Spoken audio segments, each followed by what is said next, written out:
Millet Marvels, changing the way world eats by Tenali Double Horse. Beach ప్రమాదాలపై ఎన్నిసార్లు ఎంత అవగాహన కల్పిస్తున్నా కొంతమంది ఎందుకు పట్టించుకోవటం లేదో కూడా అర్థం కావటం లేదు. ఎందుకు ఇంత ఆవేదనగా మాట్లాడుతున్నామంటే మొన్న ఆ కుక్కల దాడిలో భయపడి ఒక 7 ఏళ్ల బాలుడు ఆ ఫ్యామిలీ వెడ్డింగ్ యానివర్సరీ అని హ్యాపీగా ఎంజాయ్ చేసి వద్దామని చెప్పి ముందు బీచ్కి వచ్చారు. 7 ఏళ్ల పిల్లాడిని కోల్పోయినటువంటి పరిస్థితి. ఆ తర్వాత రీసెంట్గా హైదరాబాద్కు చెందిన ఒక ఫ్యామిలీ వైజాగ్లో ఒక వెడ్డింగ్కి అటెండ్ అవ్వడానికి వచ్చారు. రిటర్న్ అయిపోతున్నాం, బీచ్ చూడకుండా వెళ్తే ఎలా అనుకుని ప్లాన్ చేసుకున్నారు. కానీ అందులో ఒక 45 ఇయర్స్ ఆమె అలల ధాటికి చిక్కుకొని అందులో చనిపోయింది. ఆమెను కాపాడడానికి వెళ్ళినటువంటి యువకుడి ఆచూకీ ఇప్పటికీ లభించలేదు. ఇవి ఇలా జరుగుతూనే ఉన్నాయి. ఎప్పటికప్పుడు ఈ బీట్లో వర్క్ చేస్తున్నటువంటి పోలీసులు కూడా అవగాహన కల్పిస్తున్నారు. మీడియాలో కూడా ఈ ఘోరాలు చూస్తూనే ఉన్నారు. ఇప్పుడు లేటెస్ట్గా 3 అబ్బాయిలు ఇలా ఈ అలల ధాటికి తట్టుకోలేక వాళ్ళు కొట్టుకుపోతూ ఉంటే ప్రాణాలకు తెగించి కాపాడేవారు లేకపోతే వాళ్ళ పరిస్థితి ఏంటి, వాళ్ళ కుటుంబాల పరిస్థితి ఏంటి, ఎంత నష్టం జరుగుతుంది. అయినప్పటికీ కూడా ఎందుకు మరి ఇది సీరియస్గా ఎవరు తీసుకోవటం లేదు అర్థం కావటం లేదు. ఈ 3 పిల్లల్ని కూడా ప్రాణాలకు తెగించి కాపాడినటువంటి పరిస్థితి ఉండటం వల్ల ప్రాణాలతో బయటపడ్డారు. లేకపోతే ఎంత ఘోరమైన నష్టాలు జరుగుతున్నాయి. సో ఇప్పటికీ కూడా బీచ్ అనేటప్పటికీ మీరు చూస్తున్నంత ఆహ్లాదంగా లోపల ఉండదు. అలల ధాటికి అలానే ఆ లోపల ఉన్నటువంటి రిప్ పవర్కి మనం ఎవరం తట్టుకోలేము. ఎటువైపు ఎలా సీ డైరెక్షన్ ఎప్పుడు ఉంటుందో మనకి తెలీదు. కాబట్టి ఆహ్లాదంగా ఎంజాయ్ చేయడానికి వచ్చే వాళ్ళు తీరంలో ఉండి చూసి వెళ్తే పర్వాలేదు, కానీ సరదాగా ఈత కొట్టాలి, సరదాగా స్నానం చేయాలి అంటే మాత్రం అందులో ప్రాణాలు పోయే పరిస్థితులు కూడా ఉంటాయి. సో సార్, మనం ఎప్పటికప్పుడు అలా అవేర్నెస్ ఇస్తూనే ఉన్నాం. ఏం జరిగింది సార్? మొన్న 3 పిల్లలు ఆ వీడియోలు చూస్తూ వాళ్ళు కొట్టుకుపోతూ కాపాడండి అంటూ కేకలు పెడుతున్న మాటలు ఇంకా మనకి చెవుల్లో వినపడుతూనే ఉన్నాయి. అంటే ఏం లేదమ్మా, ఈ ఆర్కే బీచ్, పాండురంగపురం అన్నవి ఈ పబ్లిక్ హాలిడేస్ లేదంటే ఈ సండేస్లో ఎక్కువ విజిటర్స్ రావడం, అది కూడా ల్యాండ్ మార్క్ ఆర్కే బీచ్ దగ్గర బస్సులు దిగి కార్లు దిగి కార్ పార్కింగ్ చేసుకొని ఎక్కువ మంది విజిట్ చేసేది ఆర్కే బీచ్ అయిపోయింది. అయితే ఇక్కడ కనీస జాగ్రత్తలు ఎందుకు తీసుకెళ్ళిపోతున్నారంటే వాళ్ళకి అవగాహన ఉంటుంది. ఏదో సముద్రంలో అన్న తర్వాత ఏదో నదిలో ఈత కొట్టినట్టుగా లేదంటే వేరే చోట నూతిలో ఈత కొట్టినట్టుగా స్టేబుల్గా ఉంటుందేమో, ఏం జరగదులే, అది భూమి తగులుతుంది, ఆ డెప్త్ అనేది ఎస్టిమేట్ చేయలేక చాలామంది ట్రాప్లో పడిపోతున్నారు. ఈ సముద్రంకి వచ్చేసరికి అక్కడ కరెంట్, మన భాషలో చెప్పుకుంటే కరెంట్, దాన్ని రిప్ అంటారు. ఆ రిప్లో అది ఆటోమేటిక్గా 4 అవర్స్ లో టైడ్, 4 అవర్స్ హై టైడ్ అంటారు అనమాట. అదొక భాష సముద్రంలో. 4 అవర్స్ ముందుకు వస్తుంది సముద్రం, ఇంకో 4 అవర్స్ బ్యాక్కి వెళ్తుంది. 4 అవర్స్ ఫోర్స్ అది భూమి కక్షల ఆధారంగా అది ఏర్పడుతుంది.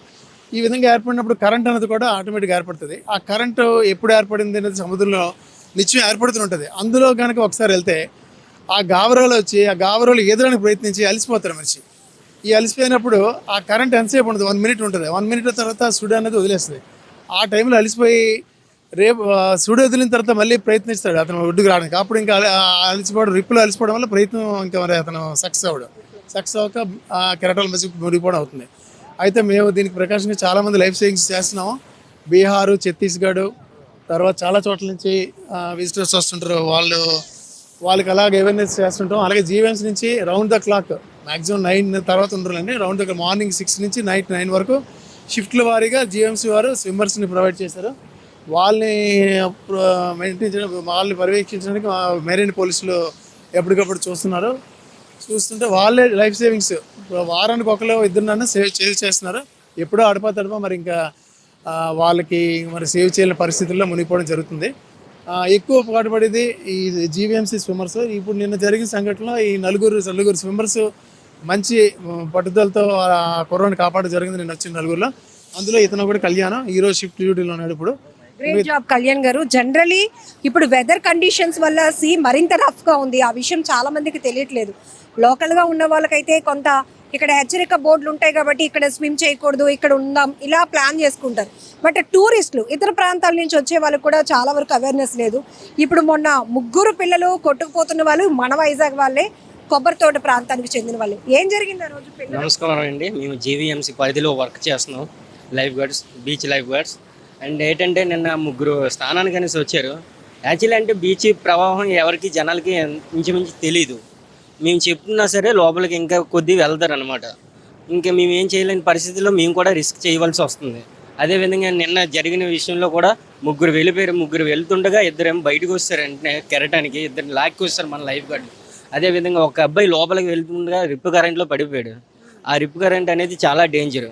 అది చాలా మందికి చెప్పినా సరే అర్థం చేసుకోరు అనమాట. అదేవిధంగా మేము కూడా తెగించి లోపలికి సేఫ్టీ లేకుండా ఆ ఒక్క రింగితో మొత్తం అందరం కలిసి వెళ్ళి తీసుకురావడం అనేది జరిగింది. మా లైఫ్ గార్డులు మొత్తం నలుగురం కలిసి. జనరల్గా మీరు ఎంత ట్రైన్డ్ అయినా రిప్ పవర్కి మీరు కూడా భయపడే పరిస్థితి ఉంటుంది, ఎందుకంటే ఆ ఫోర్స్కి మీరు కూడా తట్టుకోలేరు. అలాంటిది ఎవరో ప్రాణాపాయ స్థితిలో ఉంటే వాళ్ళని రక్షించడం వితౌట్ ఎనీ ఎక్విప్మెంట్, ఆ సమయంలో అవన్నీ పట్టుకొని వెళ్ళాలి అంటే వాళ్ళు ఇంకొంత దూరం వెళ్ళిపోయే ప్రమాదం ఉంది. సో ఏం చెప్తారు అసలు మీకు? యాక్చువల్లీ మేము కూడా వెళ్ళేటప్పుడు ఒక రాయి దగ్గర నించేటప్పుడు ఒక 10 నిమిషాలు అనేది మేము కూడా జడిసాం. ఆ అలల కొద్దీ ఆ రిప్ కరెంట్లో మమ్మల్ని మేము కూడా ఏది అయిపోతామనేసి భయం వేసింది కూడా. అంతే, ఇంకా చిన్నపిల్లడు కదా అనేసి ఏదైతే అది అయిందనేసి అంటే ఆ రింగ్ కూడా తీసుకెళ్ళి అతని దగ్గరికి వెళ్ళడం జరిగింది. ఎంత ఏజ్ ఉంటుందండి ఆ ముగ్గురు పిల్లలకి? 10 years, 13 years, maximum 15 years below madam. Family కాదు మేడం, ఓన్లీ సింగిల్గా ముగ్గురు వచ్చేసి స్టూడెంట్స్ మేడం చదువుకుంటూ. అలాది వచ్చేసి మనకి ఇక్కడే పూర్ణ మార్కెట్ దగ్గర మేడం, కల్లుపాకలు అనమాట. ఆ చిన్నపిల్లలకి చెప్తూనే ఉన్నారు లైఫ్ గార్డ్స్, మన మెరైన్ పోలీసులు అందరం హెచ్చరిస్తూనే ఉంటాం. చిన్న పిల్లలు కదా, వాళ్ళకి మేము సరదాగా ఆడుకోవాలి అనే ఎగ్జైట్మెంట్లో వాళ్ళు నిన్న దానికి తోడు మేడం ఈ బీచ్ అనేది మెయిన్ ఇంపార్టెంట్. మనకి అమావాస్య పౌర్ణమి అనేది చూసుకోవాలి మేడం. ఆ 2 రోజులు వచ్చేసి మనకి ఈ అలలు వచ్చేసి ఆటుపోట్లు అనేవి చాలా ఎక్కువగా ఉంటాయి. ఆ 2 రోజులలో మనం ఏమాత్రం మన కనుచూపు మేరలో కూడా మనం అబ్జర్వ్ చేయకపోతే ఖచ్చితంగా లోపలికి వెళ్ళే ప్రమాదాలు. ఈ 2 రోజుల్లో సీ చాలా బ్యూటిఫుల్ గా కూడా ఉంటుంది, అంతే డేంజరస్ మేడం. బ్యూటిఫుల్ ఎంత ఉంటుందో అది డేంజరస్ కూడా అలానే ఉంటుంది. ఆ 2 రోజులు అనేది మనకి మంత్లీలో చాలా ఇంపార్టెంట్ డేస్. అదేవిధంగా మనకి జీవీఎంసీ లైఫ్ గార్డ్స్ అనేది మన మెరైన్ పోలీసులు, మన 3 టౌన్ పోలీసులు వాళ్ళు కూడా ఉంటారు బీచ్లో. ఎప్పటికప్పుడు మనమైతే కనుక అనౌన్స్మెంట్ చేస్తూ సందర్శకులు లోపలికి వెళ్లకుండా వాళ్ళకి ఏమైనా జరగకుండా అనేది చూసుకుంటూ ఉంటాం మేడం ఇక్కడ. నిన్న అనేది మొత్తానికి అయితే కనుక ఆ బాబు బతకడానికి దేవుడు గాడ్ మేడం నిజంగా. ఎందుకంటే అంత లోపలికి వెళ్ళే ముగ్గురు మా లైఫ్ గార్డ్స్ అనేసి నిన్నటికి మాత్రము వాళ్ళకి దేవుళ్ళతో సమానం మేడం నిజంగా. ఎందుకంటే వీళ్ళ ప్రాణాలను లెక్క చేయకోకుండా లోపలికి వెళ్ళిపోయారు. Same 1 week back madam incidents మనకి పాండురంగపురం దగ్గర ఒక ఇన్సిడెంట్ జరిగింది. ఒక పెద్ద ఆవిడ హైదరాబాద్ నుంచి వచ్చారు. ఆ రోజు అక్కడ స్విమ్మర్స్ కానీ మేము వన్ సైడ్ వచ్చేసాం. అంటే ఇప్పుడు బీచ్కి 50 meters ఇక్కడ డ్యూటీ చేస్తే మనం ఇక్కడ వరకు డ్యూటీ చేయాలి. మేము ఇటు సైడ్ వచ్చేసరికి అటు సైడ్ జనాలు వెళ్ళిపోతారు లోపలికి. ఆ రోజు సిచ్యువేషన్ అదే మేడం. మేము అక్కడ చెప్పొచ్చాము, ఇక్కడికి వచ్చేసరికి పెద్ద ఆవిడ వచ్చింది. జస్ట్ అలా లోపలికి వెళ్ళగానే ఆవిడ ఇదైపోయింది. పబ్లిక్ ఏడ్ చేశారు, అతనికి చెరువులో ఈతొచ్చు అంట.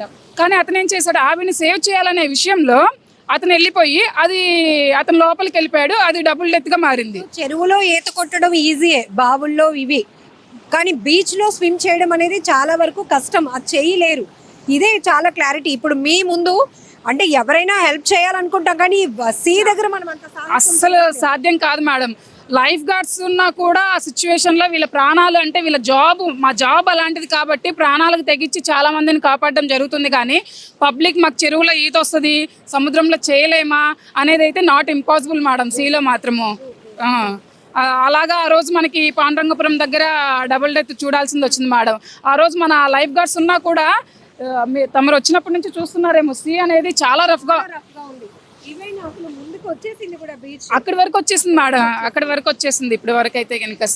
మీరు జనరల్లీ రోజు అబ్జర్వ్ చేస్తూ ఉంటారు కదా, పిల్లలు కూడా పెద్దవాళ్ళు కూడా పిల్లల్లా మారిపోతారు బీచ్ దగ్గర. Compulsory madam. అంటే వాళ్ళకి వీకెండ్ వస్తుంది ఒక సరదా మేడం, మేము బీచ్కి వెళ్తున్నాము, నలుగురికి చెప్పుకోవాలి, సరదాగా ఎంజాయ్ చేసాము అనే కాన్సెప్ట్లో వాళ్ళు ఏం చేస్తున్నారు, వన్స్ లోపలికి అడుగు పెట్టాక వాళ్ళు ఏం చేస్తున్నారో వాళ్ళకి తెలియదు మేడం. ఆ ఎంజాయ్మెంట్గా ఫీల్ అయిపోతారు సముద్రంలోకి ఒకసారి వచ్చిన తర్వాత. మనం పబ్లిక్ ఎంతసేపు చెప్పినా వాళ్ళు ఏంటంటారు, మేడం మేము దూరం నుంచి వచ్చాము, మమ్మల్ని ఎంజాయ్ చేయనివ్వరా, మీరేంటి మేడం ఆర్గ్యూ చెప్తారు, మాకు తెలుసు మేడం, మేము లోపలికి వెళ్ళాం మేడం, మేము జాగ్రత్తగా ఉంటాం అని చెప్తూనే ఉంటారు.